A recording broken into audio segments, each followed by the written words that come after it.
శాసనసభకి it's a historic day.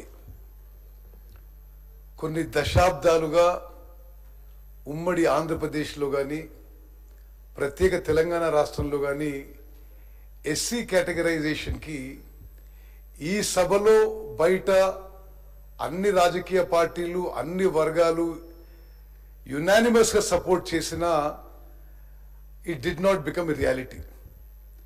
మరి ముఖ్యమంత్రి రేవంత్ రెడ్డి గారి నాయకత్వంలో కాంగ్రెస్ ప్రభుత్వం ఏర్పాటైన తర్వాత ఎస్సీ కేటగరైజేషన్ పై మరి మేము చిత్తశుద్ధితో ముందుకు పోయి ఇది మరి అనేక విషయాలు దామోదర్ రాజనరసింహ గారు తెలియజేశారు. మళ్ళీ అవన్నీ రిపీట్ చేయకుండా నేను కొన్ని ముఖ్యమైన అంశాలు మాత్రమే ప్రస్తావిస్తాను. I keep it very short. I deem it by good fortune, ఇది నా అదృష్టంగా భావిస్తున్నాను.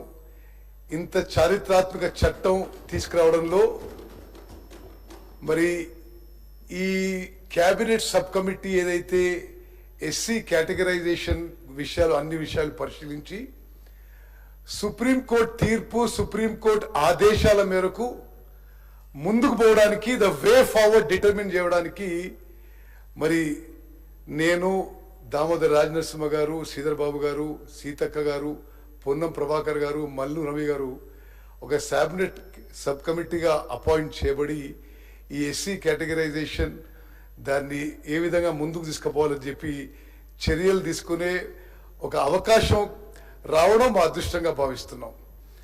నేను శాసన సభ్యునైన అప్పటి నుంచి 99 నుంచి ఇప్పటి వరకు ప్రతి శాసన సభలో పార్లమెంట్లో కూడా ఎస్సీ కేటగరైజేషన్ జరగాలని అన్ని పార్టీస్ అంటుంటాయి, అన్ని ప్రభుత్వాలు అంటుంటాయి, అన్ని వర్గాలు అంటుంటారు.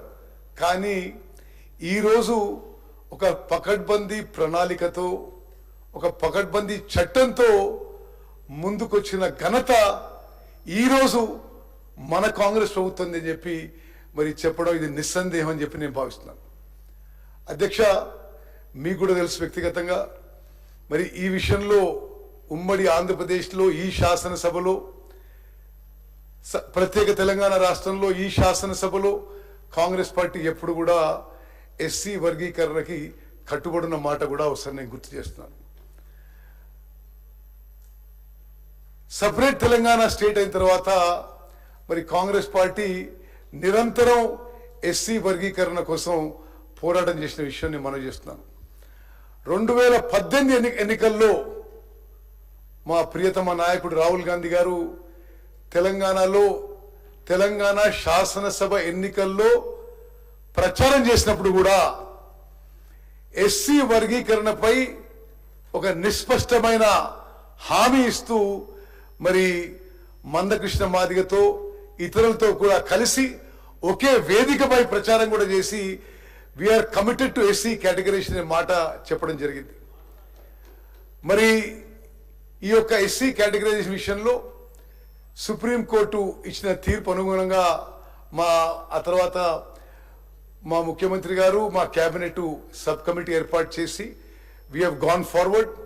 ఆ తర్వాత అప్పటి వరకు దేశంలో పంజాబ్లో, హర్యానాలో, తమిళనాడులో ఎస్సీ కేటగరైజేషన్ అమలవుతుంది, ఏ విధంగా అమలవుతుంది అనే విషయం మరి మేము పరిశీలించి అదేవిధంగా రాష్ట్రంలో అన్ని ఎస్సీ వర్గాల నుంచి కొన్ని వేలాది రిప్రజెంటేషన్స్ తీసుకున్న తర్వాత ఒక 1 man judicial commission doctor Shamim Akhtar వారిని 1 man జ్యుడిషియల్ కమిషన్గా ఏర్పాటు చేసి వారికి హౌ టు కేటగరైజ్, ఏ సబ్ క్యాస్ట్ ఏ గ్రూప్లో పెట్టాలి, హౌ టు డిటర్మిన్ ఇంటర్సేఫ్ బ్యాక్వర్డ్నెస్ అనే విషయం వారికి అప్పచెప్పడం జరిగింది.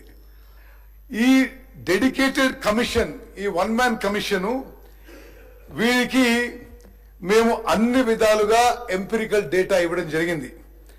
The dedicated commission was supplied with information concerning population, literacy, employment, admissions in higher education, recruitment, financial assistance and political representations pertaining to 59 scheduled castes prevailing in the state of Telangana from the government departments, organizations, grant in aid institutions and public sector undertakings.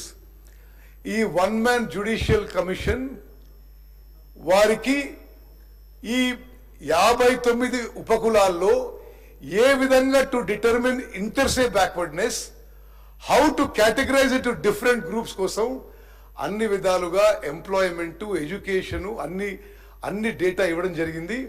ఆ తర్వాత మరి దామోదర్ గారు చెప్పినట్టుగా one man judicial commission 84 రోజులు ప్రక్రియ చేసిన తర్వాత వాళ్ళు ఇచ్చిన రిపోర్ట్ మేరకు గ్రూప్ 1, గ్రూప్ 2, గ్రూప్ 3గా కేటగరైజేషన్కి వాళ్ళు రిపోర్ట్ ఇచ్చారు. మరి గ్రూప్ 1లో most socially, economically and educationally disadvantage stroke overlooked scheduled caste communities. Group 2 moderately benefited scheduled caste communities. Group 3 significantly benefited scheduled caste communities అని కేటగరైజ్ చేసి మరి అదే విధంగా గ్రూప్ 1కి 1% రిజర్వేషను, గ్రూప్ 2కి 9% రిజర్వేషను, గ్రూప్ 3కి 5% రిజర్వేషను, మొత్తం 59 సబ్ క్యాస్ట్కి మరి 15% రిజర్వేషన్ డివైడ్ చేయడం జరిగింది. This is truly a historic report. ఈ రిపోర్ట్ మేము క్యాబినెట్ సబ్ కమిటీలో వి ప్లేస్డ్. మరి మా క్యాబినెట్ అప్రూవ్ చేసిన తర్వాత శాసనసభలో కూడా ప్రవేశపెట్టి ఆమోదం పొందడం జరిగింది. నేను ఈ రిపోర్టు యాక్సెప్ట్ చేసిన తర్వాత కూడా మా ప్రభుత్వం ట్రాన్స్పరెంట్గా, అకౌంటబుల్గా ఉండాలనే ఉద్దేశంతో ఆ తర్వాత కూడా కొందరు మరి ఎస్సీ సబ్ క్యాస్ట్ వచ్చి రిప్రజెంట్ చేస్తే ఈ జస్టిస్ షమీమ్ అఖ్తర్ కమిషన్ కి నెల రోజులు వాళ్ళ కమిషన్ సమయం పొడిగించి మొదటి రిపోర్ట్ ఇచ్చిన తర్వాత మీకేమైనా గ్రీవెన్సెస్ ఉంటే మళ్ళీ వచ్చిన గ్రీవెన్సెస్ కూడా ఆ కమిషన్ కి మేము సబ్మిట్ చేసి అవన్నీ పరిశీలన చేసిన తర్వాత ఫైనల్ రిపోర్ట్ ఆధారంగా ఈ చట్టం ఈరోజు శాసనసభలో ప్రవేశపెట్టడం జరుగుతుంది. మరి ఇంకో విషయం, చాలా మంది ఎస్సీ సబ్ క్యాస్ట్, ఎస్సీలో పెద్దలు ఇది మీరు 15% రిజర్వేషన్స్ కి ఎందుకు పరిమితం చేస్తున్నారు? మరి ఎస్సీ పర్సంటేజ్ ఇప్పుడు ఎక్కువ ఉంది కాబట్టి కాన్స్టిట్యూషన్ ప్రకారం వారి రైట్ ప్రకారం మనం ఇంకా ఎస్సీల రిజర్వేషన్ పర్సంటేజ్ పెంచాలి అని ఒక డిమాండ్ ఉండింది. మా క్యాబినెట్ సబ్ కమిటీ రికమెండేషన్ మేరకు మా క్యాబినెట్ ఆమోదం తెలిపి ఎస్సీల పర్సంటేజు 2011 సెన్సెస్ తీసుకొని ఇప్పుడు 15%కి ఫిక్స్ చేయడం జరుగుతుంది. ఇప్పుడు అన్ని సంకేతాల మేరకు as per all indicators available now, it has probably increased to 17.5%. 2026లో వచ్చిన సెన్సెస్ వెంటనే ఎస్సీస్ పర్సంటేజ్, ఎస్సీస్ పాపులేషన్ పర్సంటేజ్ ఎంత పెరిగితే అంత ఆ పర్సంటేజ్ ప్రకారం తెలంగాణ రాష్ట్రంలో అమలు చేయబోతున్నాము అనే విషయం కూడా మరి మా క్యాబినెట్ ఆమోదం చేసి మరి అది ఆ రిపోర్ట్లో కూడా మరి పొందుపరిచిన విషయం కూడా మనం చేస్తాం. అదే విధంగా మేము ఎంత జాగ్రత్తగా ఈ మొత్తం చట్టం కానీ, ఈ కమిషన్ విషయంలో కానీ ఈ ప్రభుత్వం, ఈ క్యాబినెట్ మరి ముందుకు పోయిన విషయం, ఇంకో విషయం తెలియజేస్తాం. One man judicial commission creamy layer ప్రస్తావించినప్పుడు ఈ ఎస్సీ రిజర్వేషన్స్ లో క్రీమీ లేయర్ అమలు చేయాలన్నప్పుడు మా క్యాబినెట్ సబ్ కమిటీ రిజెక్ట్ చేసి క్రీమీ లేయర్ ప్రస్తావన మేము తీసుకురాము, క్రీమీ లేయర్ ఉండదు, అందరు ఎస్సీలకి ఈ ఎస్సీ కేటగిరీ రిజర్వేషన్ అమలు చేస్తామనే విషయం ముందుకు పోయిన విషయం కూడా అధ్యక్ష మీకు మీ ద్వారా తెలంగాణ ప్రజలకి మనవి చేస్తున్నాం. 3 అంశాలు నేను హైలైట్ చేస్తూ ముగిస్తున్నాను. మరి ఎన్నో జనరేషన్స్ నుంచి, ఎన్నో దశాబ్దాల నుంచి, ఎన్నో తరాల నుంచి తెలంగాణ రాష్ట్రంలో ఎదురు చూస్తున్న ఎస్సీ కేటగరైజేషన్ ఈరోజు మన కాంగ్రెస్ ప్రభుత్వం అమలు చేసిన విషయం కూడా, చట్టం తీసుకొస్తున్న విషయం కూడా, ఎడ్యుకేషన్ అండ్ ఎంప్లాయ్మెంట్ లో తూచా తప్పకుండా అమలు చేయబోతున్న విషయం మనవి చేస్తూ, అదేవిధంగా creamy layer judicial commission recommend చేసినా మేము అమలు చేయడం లేదు అనే విషయం కూడా హైలైట్ చేస్తూ, ఎస్సీస్ పాపులేషన్ పర్సెంటేజ్ పెరిగిన విధంగా దానికి అనుగుణంగా 2026 సెన్సస్ తర్వాత ఎన్హాన్స్డ్ హయ్యర్ పర్సెంటేజ్ రిజర్వేషన్ కూడా అమలు చేస్తామని చెప్పి మనవి చేస్తూ ముగిస్తున్నాను. ధన్యవాదాలు అధ్యక్ష.